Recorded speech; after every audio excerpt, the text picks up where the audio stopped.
Shalom Bapak Ibu, kembali bertemu dengan kami masih dalam program 5 Menit Penuh Harapan. Bapak Ibu yang dikasihi Tuhan, mulai hari ini sampai beberapa hari ke depan, kita akan melanjutkan pembelajaran kita tentang selayang pandang Alkitab, secara khusus kitab Pentatuk. Dan dalam selayang pandang ini Bapak Ibu kita sudah sampai kepada kitab Bilangan. Hari ini kita coba akan merenungkan bersama-sama apa yang kita bisa pelajari dari selayang pandang kitab Bilangan ini. Bapak Ibu, jika kita membaca kitab Bilangan, maka emosi kita ikut terlibat di dalamnya.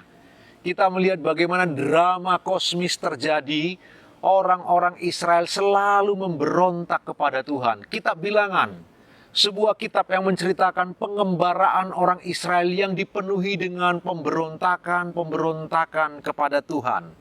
Nah Bapak Ibu, setelah mereka 1 tahun ada di Gunung Sinai, lalu tibalah saatnya mereka melanjutkan perjalanan setelah mereka keluar dari tanah Mesir itu.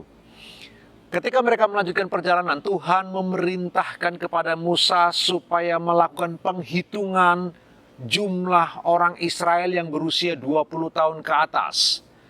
Orang-orang yang bisa menyandang pedang untuk menjadi pasukan angkatan bersenjata orang Israel kelihatannya Bapak Ibu. Lalu kemudian Musa menghitung orang-orang yang berusia 20 tahun ke atas, para pria yang bisa untuk dilatih berperang. Dan didapati jumlah lebih kurang 603.000 sekian Bapak Ibu. Mari kita pikirkan bersama-sama. Jika dijumlahkan kira-kira umat Israel berjumlah 2 juta orang pada waktu itu. Bapak Ibu, dengan jumlah yang sebesar itu, maka setiap hari dibutuhkan mujizat yang luar biasa untuk memberi mereka makan. Memberi makan mereka, memberi minum mereka, memberi hal-hal yang lain yang mereka butuhkan. Jadi setiap hari selalu dibutuhkan sebuah mujizat yang luar biasa. Karena makanan yang perlu mereka konsumsi pasti sangat banyak jumlahnya.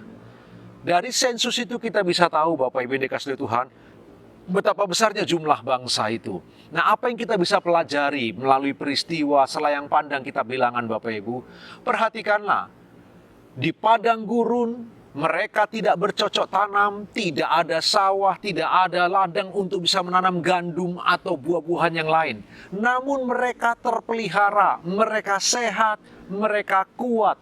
Kita tidak mendengar mereka pernah mati karena kelaparan. Yang kita dengar, mereka mengalami kematian oleh karena pemberontakan kepada Tuhan.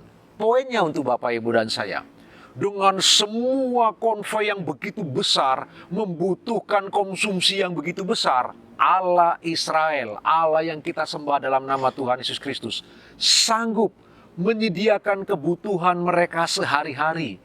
Sanggup menyediakan makan minum mereka setiap hari, Bapak Ibu yang dikasihi Tuhan.